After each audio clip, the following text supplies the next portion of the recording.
So, I've been playing the Patrick Star game because of course I have, and I guess I want to talk about it. Normally here I show the box art with my hands, but I bought the game digitally on my PS5, so this is the best I got right now. Now, for the uninitiated out there, this is going to seem like a bit of a wild claim, actually, but I have been super hopeful for the present and the future of SpongeBob SquarePants video games.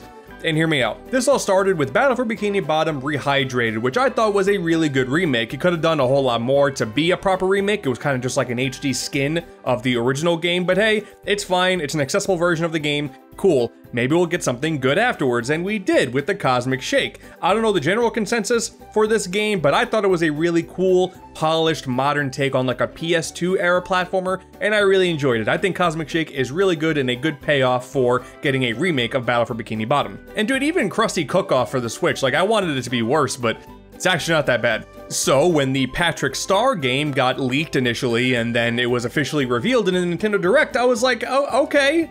Sure. I mean, Patrick has never gotten his own game before, despite being one of the prominent stars of the franchise. And I guess that makes sense because realistically, when you think about it, what does Patrick even do? He's just kind of there being an idiot.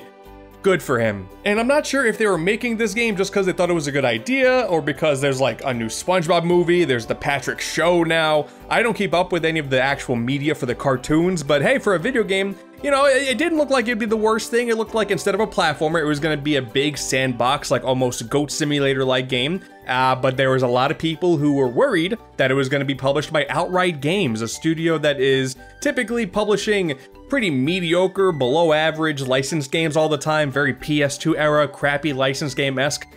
So when I went into this game, I was expecting the worst, and then I kept playing it. I put a good like 6 hours into it. I got the Platinum Trophy.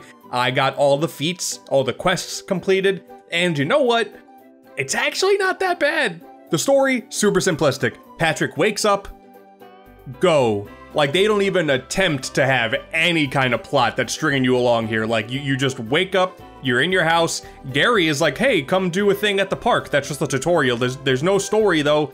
Like, there's a couple self-contained things, like, okay, cool, Sandy wants you to clean things, and SpongeBob's like, I got a coconut gun now, you know, the classic SpongeBob item. You can use it for a minigame. It doesn't matter. There's no plot. You just play as Patrick Star, running around Bikini Bottom, doing whatever the hell you want. It's pretty fun. I'm not gonna lie. It's actually pretty fun. What it ultimately comes down to is that there's just a pretty solid variety of things that you can do around every corner. This is an open world where it feels like every 10 steps there's something to do or there's something to collect. And for the variety part, there's actually quite a good bit. Like, I was surprised about how many things that you do in this game. You got the aforementioned coconut gun where you can do some mini games with that. There's the entirety of Glove World that has a bunch of attractions you can do there. Sometimes SpongeBob or Plankton request your help to just get a bunch of shiny objects to them, so you gotta do a bit of exploring here and there. There's a rage room where you just kind of cause havoc by just getting a bunch of items like these big hammers and just wrecking shop. You're supposed to hit the targets, but realistically just break everything. I think one of my favorite missions in the game is Sandy is working at an airfield for some reason. I don't know if any of this stuff is actually related to the show anymore at all. I don't know, but Sandy is working at an airfield, and by just activating her quest, you can go up into the sky and do some parasailing, almost Pilot Wing style, and just go through a bunch of rings and then land on the target. Boom, you got enough points, you did it! Good job, guy! There's this like artistic area by a college where you're trying to get better points than Squidward and like painting and whatnot. There's like this pinball table that you can unlock later on just for a few points. There's some food service ones which almost like evoke Crazy Taxi vibes. That was pretty good. The music there is actually pretty fun as well. It almost sounds like they were trying to directly copy Crazy Taxi with like an almost ska soundtrack. That was cool. It was just, there was a lot to do here. Like, the general structure of this game is you have this entire map, right? It's Bikini Bottom, cut up into a bunch of different areas. You have everything accessible to you right from the very beginning, and on the map, you can see that there are these big circles. Those are the quests. Over there, you talk to a character, you participate in a minigame for a certain number of points. Okay, easy peasy. Quite frankly, I think beating all the quests can probably only take you an hour and a half, maybe 2 hours. But where all the extra stuff comes in are the feats. You see them in the top right of the screen, basically at all times. Every single location has a handful of different feats for you to do, and it often comes down to like getting a certain number of items. Maybe there's an item that you have to pull from a different location, bring it over to this spot. Like you have to clean a plane in the airfield, so you got to go find a cleaning thing, which is not too far, but you got to find it, bring it back, and then hey, cool, you did the feat. Cool. The jump arc is very weird. Like even if you just tap the jump button, you go full height, and that's kind of weird. There's a burp button, which doesn't mean a whole lot, I guess. It's just kind of funny, but there are these floating platforms that when you're on them, the burp will actually propel you in the opposite direction, which that's kind of neat. I like that mechanic in any game that's in, where it's like a gust of wind or whatever, so I like that. And then you can go to sleep whenever you want. You're narcoleptic, I guess, and then you just kind of roll around, and that's how you travel faster. Don't think too hard about it. It's a functional video game. And there's also the main collectible, the jars of mayonnaise. Of course, the totally real instrument, the jar of mayonnaise. Thankfully, this game doesn't really like go deep into the SpongeBob meme category. Like Cosmic Shake did it a little bit. Here, it's like, okay, we're just collecting jars of mayonnaise. I guess they didn't want to just have it be Patrick's socks again. Sure, mayonnaise jars, whatever. Those are not really a main collectible, but they're like the only real collectible. There's just a bunch of them scattered around every district, and you just gotta find them.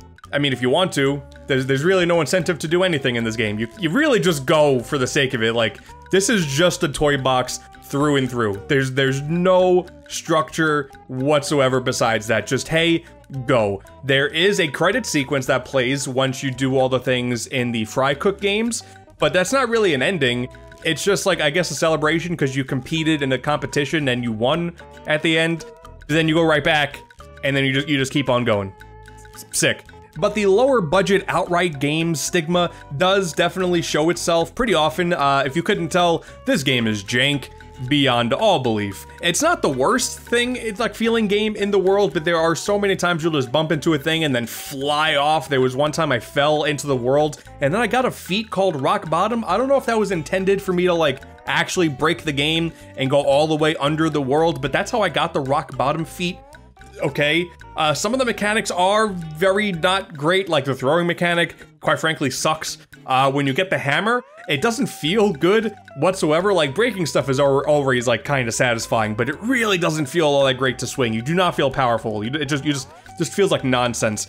And one of the whole things with this game is you have access to both hands with the shoulder buttons at any time to like carry things around.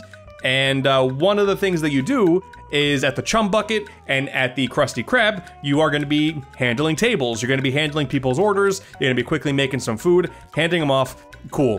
For the Krusty Krab, people will come in with burger orders. You got to put the burgers on the grill, wait for them to heat up, and then you got to put on whatever toppings that they want, put them in a burger, go. But the whole mechanic of putting these things in your hands and then trying to attach them to each other, it does not feel good whatsoever. The Chum Bucket is a lot easier because you can basically handle everything with one hand, and that works a lot better, but that part sucks. There was definitely a lot of mechanics that did not feel fleshed out whatsoever. There's also no reward for doing the feats. Like I was saying before, in terms of the whole lack of structure thing, you can really you don't have to do anything. I did fully complete this game, but the weird thing is, like, I got the platinum trophy before completing all the feats. This is a whole separate thing regarding the achievement system, but you don't have to do all the feats. They're just things to do. And then once I did all the feats, nothing happened. I just went onto the screen and then it was empty. Cool. But you may think, oh, you're seeing Patrick with like a whole bunch of outfits here too. Okay, cool. Cosmic Shakeout outfits. So it must be the same here too, right? Like, no. The whole thing with the quests is that you're unlocking sand dollars, and you would think, okay, sand dollars, that's like a currency. The game treats it like in the spoken dialogue, it makes it sound like it's a currency, but no, it's really just a point system. And then after you hit certain point thresholds, you unlock a few costumes, and that's it. You unlock nothing else besides a few costumes.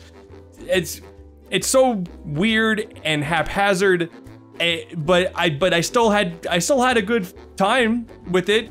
It's just there was no cohesion whatsoever with anything they did feel like they were trying to do here. And I do make a point to say I got the platinum trophy just to say I did play this on the PlayStation 5. I would like to point out that the Switch version, from what I've seen, runs like garbage. So that's important to know. It's not a big surprise because it's a big open world game. That is not really a thing that does super well on the Switch. And this is a game that is very clearly targeted to kids who, you know, the Switch is probably like the core demographic. Just unfortunately, you're gonna want to hold off on that, maybe unless the Switch 2 fixes things. I don't know. And then there were a few times where like I did kind of need to refer to a guide for a few things. Like there were a couple mayo jars. I was just doing like the classic platformer thing of just not knowing where the one final collectible is. So I did have to check a couple times because I'm just very impatient with that whole system nowadays. And also some of the feats are way too ambiguous. Like there's one feat about getting Smitty, Werbin, Jagerman, Jensen's hat and bringing it back to his grave where it's so like it's a big number 1, finding the hat and then finding the grave. Man, that's like such a meticulous level of combing through this area.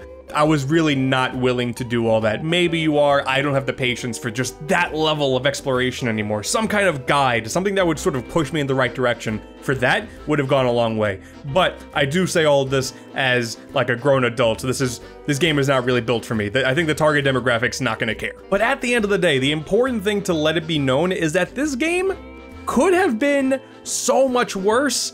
And it's not like it's amazing by any means, and in terms of completion, you really don't gotta do that whatsoever, but it is kinda, if you want just a goofy, fun little time, and you don't mind a little bit of jank, dare I say, I don't know if full price is justified here, but I had a fun time with this, which I'm amazed. I did not expect that whatsoever. I don't know if I'm gonna call this a hidden gem, but I'm not gonna say it's bad, and I went into this fully expecting it to be bad. It's a good turn off your brain. You only need to work on just these very minor things with your brain going, okay, I need this many points. I can get this many points, cool. So as I said before, it took me 6 hours to fully complete this game, 100%, getting all the trophies and getting all the quests and the feats completed. No big deal there. And I do foresee the speedrun community being kind of fun here since the entire game is open-ended. I've already seen that one of the guys who's big, and I guess in the SpongeBob speedrunning field, Shift, is already doing speedruns of this game and getting it under a half hour. Like, cool, man, that's awesome. This seems like the perfect game for a speedrun where you can just really figure out the route and break the game to your heart's content, because this, again, it's almost like a benefit that this game is kind of jank. I hope they don't patch any of this. I'm just glad that this game actually turned out to not be total ass, because as someone who has played far too many SpongeBob games, I really expected this to be like more bottom of the barrel, but coming after Battle for Bikini Bottom and Cosmic Shake, hey, this may not be another big platformer, this may not be a sequel to Cosmic Shake, but if you're already deep in the SpongeBob video game train, like, hey, you might enjoy this. This is a fine enough video game. Actually, hold on. The only thing that really sucks about this game is the new SpongeBob model. He looks cursed beyond all belief. I don't like it. I don't like it one bit.